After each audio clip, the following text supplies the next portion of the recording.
Hello दोस्तों, मेरा नाम है शिवम और मैं आपके लिए लाया हूँ टीजीटी आर्ट का माइंड मैप सीरीज। दोस्तों, इसका नाम माइंड मैप सीरीज इसलिए रखा है क्योंकि इसमें मैंने बहुत ही लंबे और बहुत ही उबाऊ चैप्टर को मैंने बहुत शॉर्ट और बहुत स्मार्ट तरीके से बहुत कॉम्पैक्ट करके आपके सामने पेश किया है, क्योंकि इसमें बहुत अच्छी-अच्छी किताबों और नोट्स से मैंने इसको एक-एक करके निकाला है, बहुत ही मेहनत करके इसको बनाया है। इसलिए दोस्तों, ज़्यादा समय ना खराब करते हुए, जैसे कि आपने थंबनेल में देखा है कि सिर्फ 10 से 15 मिनट के अंदर आपका एक-एक टॉपिक का रिवीजन कराऊँगा मैं। तो दोस्तों, पहला टॉपिक आज का है आपका टीजीटी आर्ट का भारत के प्रागैतिहासिक कला केंद्र। दोस्तों, भारत के प्रागैतिहासिक कला केंद्र को पढ़ने से पहले, कला पढ़ने से पहले आपको काल पढ़ना पड़ेगा। काल इसलिए पढ़ना पड़ेगा दोस्तों क्योंकि ये जो अगर आपको काल अच्छे से समझ लेते हैं यानी समय है, तो आपको कला केंद्र कब कहाँ कौन-सा बना है इसको समझने में बहुत ही आसानी हो जाएगी दोस्तों। इसलिए मैंने ये जो है फ्लो चार्ट के माध्यम से आप लोगों को बताने का प्रयास किया है दोस्तों। तो देखिए, जो है ये काल जो है यानी समय जो है, ये कला का इतिहास का जो समय है वो 3 भागों में बाँटा गया है। जैसा कि ये 2 आधार पे बाँटा गया है, लिखित और पुरातात्विक आधार पे, प्रमाण के आधार पे। तो दोस्तों, जो है जैसा कि ये देखिए काल को हम 3 भागों में बाँट सकते हैं। टीजीटी आर्ट के जो काल है उसको हम 3 भागों में बाँट सकते हैं। पहला प्रागैतिहासिक काल, दूसरा आद्य ऐतिहासिक काल, तीसरा ऐतिहासिक काल। प्रागैतिहासिक काल को अगर हम तोड़ के समझे, संधि-विच्छेद करके, तो समझ में आ जाएगा कि प्राग मतलब पुराना यानी ऐतिहासिक काल से पहले, प्राग प्लस ऐतिहासिक यानी ऐतिहासिक काल से पहले का जो समय था उसको प्रागैतिहासिक काल कहते हैं। प्रागैतिहासिक काल 5 लाख ईसा पूर्व से लेके 6 लाख ईसा पूर्व तक चला, ठीक? उसके बाद जो है आद्य ऐतिहासिक काल, इसमें इसमें इसके जो है सिर्फ प्रमाण किसके आधार पर प्रमाणित किया गया? पुरातात्विक साक्ष्य के आधार पे। पुरातात्विक साक्ष्य के आधार पे इसको प्रमाण किया गया, जैसे कि मिर्ज़ापुर में और जो सारे गुफाएँ हैं, पूरा भारत के प्रागैतिहासिक काल की गुफाएँ हैं, जैसे मिर्ज़ापुर, भीमबेटका, ये सब प्रागैतिहासिक काल की गुफाएँ हैं। तो दोस्तों, और दूसरा है ऐतिहासिक काल की। आद्य ऐतिहासिक काल की हैं। आद्य ऐतिहासिक काल में लिखित प्रमाण मिले हैं लेकिन इसको पढ़ा नहीं जा सका है, और पुरातात्विक प्रमाण मिले हैं, ये सही है। लेकिन लिखित प्रमाण मिले हैं लेकिन पढ़ा नहीं जा सका, इसलिए इसको जो है आद्य ऐतिहासिक काल कहा जाता है। जैसे सिंधु घाटी की सभ्यता। उसके बाद ऐतिहासिक काल तो आप समझ रहे हैं, जो 1500 ईसा पूर्व से अब तक अनवरत चलता आ रहा है, लिखित प्रमाण भी इसके हैं, पूरा इतिहास लिखा है आपका। उसके बाद पुरातात्विक साक्ष्य भी इसके हैं, ठीक? दोस्तों, चलिए अब हम प्रागैतिहासिक काल को फिर से जो है 3 भागों में बाँट सकते हैं। प्रागैतिहासिक काल को ही पाषाण काल भी कह सकते हैं, क्योंकि 99% जो है टाइम जो है पाषाण काल में ही बीता था इसका। ये जो है 30,000 ईसा पूर्व से लेके 5,000 ईसा पूर्व या फिर 3,000 ईसा पूर्व तक जो है चला। तो पाषाण काल को जो है पूर्व पाषाण काल, मध्य पाषाण काल, नवपाषाण काल 3 भागों में बाँटा गया है। जो पाषाण काल ही है इसकी खोज जो है रॉबर्ट्स ब्रूस फ्रूट ने 1863 ईस्वी में पल्लवरम ने में की थी। इस काल के पत्थर के औजार खोजे गए हैं। कहाँ पे? किस काल के? पूर्व पाषाण काल के पत्थर के औजार कहाँ खोजे गए? मद्रास के पल्लावरम में 1863 में किसने खोजा?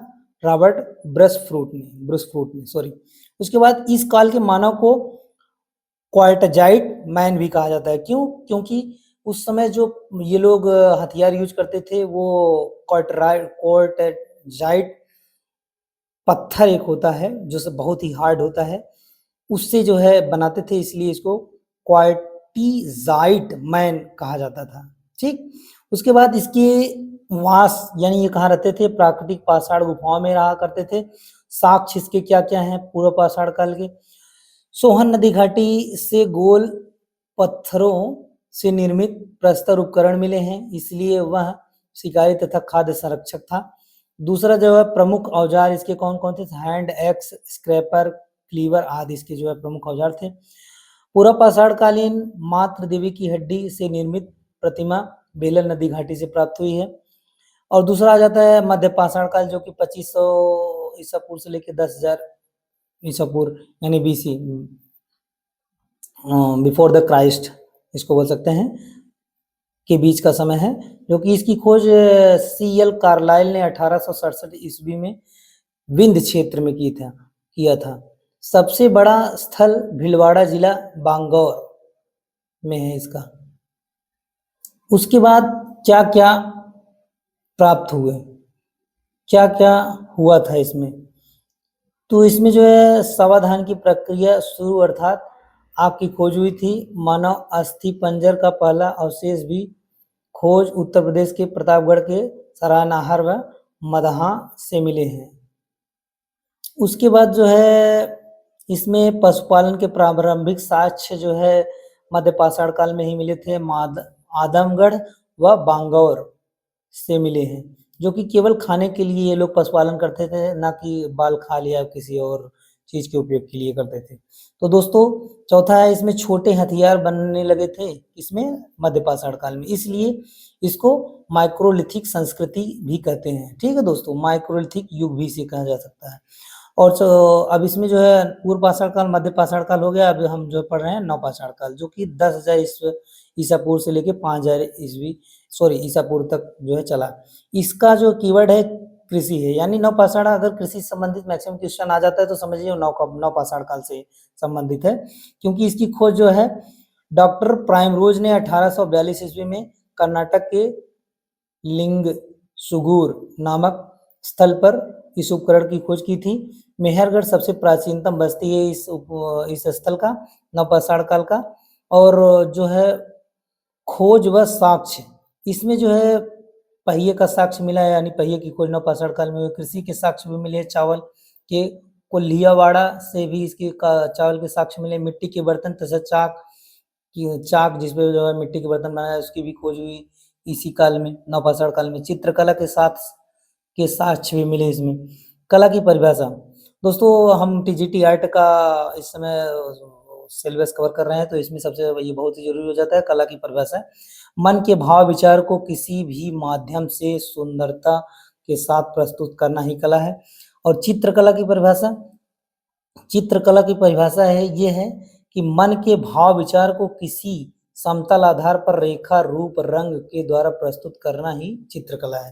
दोस्तों एक जैसा कि आपका आधा कंप्लीट हो गया है एक पेज, दूसरा पेज जो कि बहुत इंपॉर्टेंट है ये आपको मैं बता रहा हूँ, इसको भी बहुत ध्यान से सुनिएगा, बहुत जल्द से जल्द आपको कंप्लीट करूंगा। भारत के प्रागैतिहासिक कला केंद्र, तो इसमें जो कला केंद्र है अर्थात लिपि या लिखावट से पहले की कला को ही प्रागैतिहासिक कला कहा जाता है। ठीक, मतलब पाषाण काल के समय की कला। ठीक, और मुख्य उद्देश्य आदिमानव द्वारा भय विजय और मनोरंजन के लिए रेखांकित चित्र इसके समय में बनाए गए। ठीक, प्रमुख रंग गेरू, लाल, कोयला, काजल, काला, खड़िया, सफेद में पशुओं की चर्बी मिलाकर चिपकाने के लिए जो है पशुओं की चर्बी उसमें मिलाया जाता है। ठीक, चित्रों के विषय आखेट, शिकार, पशु पक्षी, युद्ध, नृत्य, ये सब जो है पशुओं के विषय चित्रों के विषय थे, जो कि भारत के प्रागैतिहासिक कला केंद्र में देखे गए। ठीक, अब इसमें सबसे पहले आता है भारत का पहला कला केंद्र जो है उत्तर प्रदेश, मानिए उत्तर प्रदेश का मिर्जापुर है। ठीक, मिर्जापुर ये कहाँ, इसकी खोज किसने की थी? 1880 में कार्लाइल ने और 1881 में काकबर्न ने लगभग 100 गुफाएं खोजी थी यहाँ पर। कहाँ पे? मिर्जापुर में। किसकी किसकी खोजी थी? प्रागैतिहासिक कला केंद्र की। ठीक, मिर्जापुर में। तो हाँ, ये कहाँ स्थित है? यूपी के सोनभद्र जिला मिर्जापुर में विंध्याचल पर्वत श्रृंखला और सोन बेलन नदी घाटी पर इसकी खोज की गई। ठीक है, और इसकी जो प्रमुख गुफा के प्रमुख चित्र कौन कौन से हैं? इसमें 4 प्रमुख गुफाओं के प्रमुख चित्र हैं। भलदरिया की गुफा, जो कि घायल सुगर जो कि चारों तरफ से उसको तीर से भाला से मारते हुए लोग दिखाए गए हैं। उसके बाद घोड़बंदर गैंडे का शिकार करते हुए दिखाया गया है। लिखुनिया में हाथी का शिकार करते हुए दिखाया गया है। कांडाकोट में पहिएदार गाड़ी एवं रथ का चित्र जो है दीवारों पे बनाया गया, दिखाया गया। ठीक, उसके बाद दूसरा आ जाता है दोस्तों, दूसरा आ जाता है एमपी में, यानी एमपी में भीमबेटका, उसके बाद पंचमढ़ी, होशंगाबाद, ये तीनों जो है एमपी में ही एमपी के प्रागैतिहासिक कला केंद्र हैं, यानी मध्य प्रदेश के प्रागैतिहासिक कला केंद्र हैं। तो दोस्तों ये जो है 1957 ईस्वी में डॉक्टर विष्णुधर ने राव वाकाटकर ने, जो कि प्रोफेसर हैं कहाँ के? उज्जैन यूनिवर्सिटी के प्रोफेसर हैं, उन्होंने इसकी खोज की थी कि इसकी भीमबेटका या भीमबेटका इसको बोलते हैं। ठीक, इसलिए पुरस्कार इनको जो है पद्मश्री पुरस्कार से सम्मानित किया गया था, और यूनेस्को ने 1903 में विश्व धरोहर घोषित किया था, किसको? भीमबेटका को, ठीक। नोट, लगभग 600 गुफा में से केवल 275 में ही चित्र मिले हैं, ठीक। उसके बाद इसको और एक नाम से जाना जाता है, जो कि है जूलॉजिकल रॉक शेल्टर, यानी प्राकृतिक चिड़ियाघर, यानी किसको बोला जाता है? भीमबेटका को। प्रसिद्ध चित्र कौन कौन से हैं? दीवारों पर जंगली सांड और चीते का शिकार करता हुआ चित्र, ठीक। किसके हैं? भीमबेटका गुफा के।